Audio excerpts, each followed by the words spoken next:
Dans le comté du Lincolnshire, voici son chef-lieu, Lincoln, et son exubérante cathédrale.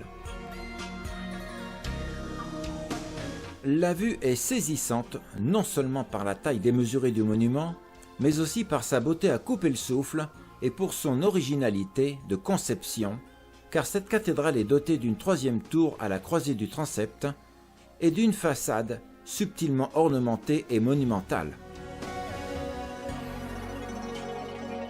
Elle a été réputée la plus haute structure religieuse du monde pendant 238 ans au cours du Moyen Âge, jusqu'en 1549, où ce triste jour-là, la flèche centrale de 160 mètres de haut s'est écroulée et n'a pas été reconstruite suite au traumatisme.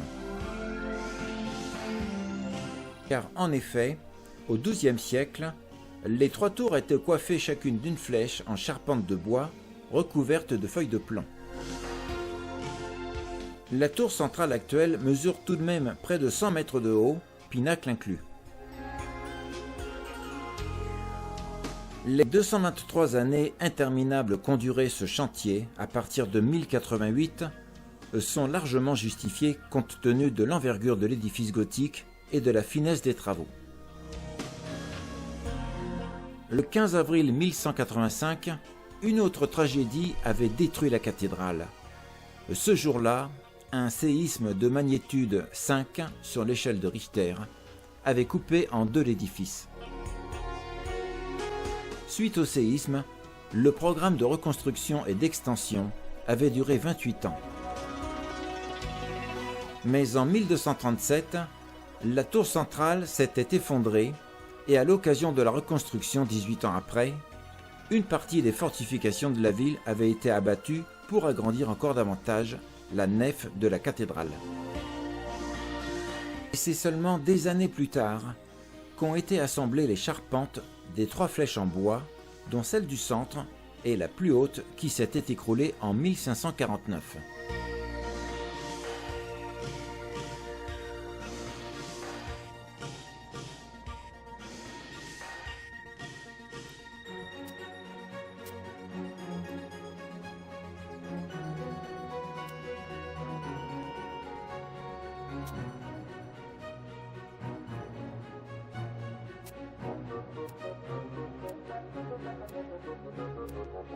Le centre-ville a conservé son authentisme médiéval et c'est par un ancien poste de garde que l'on accède au parvis de la cathédrale.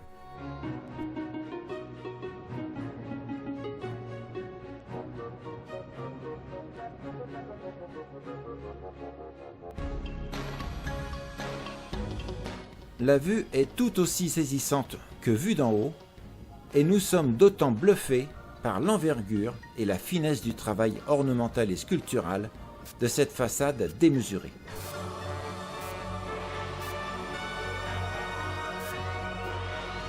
Les bas-reliefs sont flanqués d'un alignement soigneusement rangé et ciselé d'une série de voûtes en ogive séduisantes, soutenues par une série de colonnes et de chapiteaux.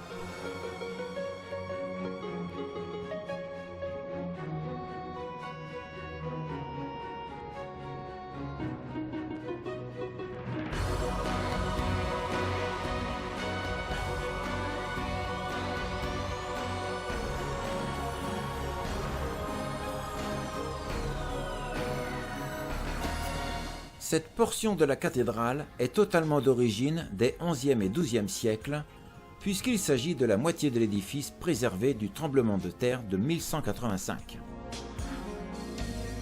On remarquera pour autant que les archivoltes des portails d'entrée et leurs chapiteaux sont les seuls ouvrages de style roman, ce qui témoigne que ces ouvrages ont figuré parmi les premiers réalisés.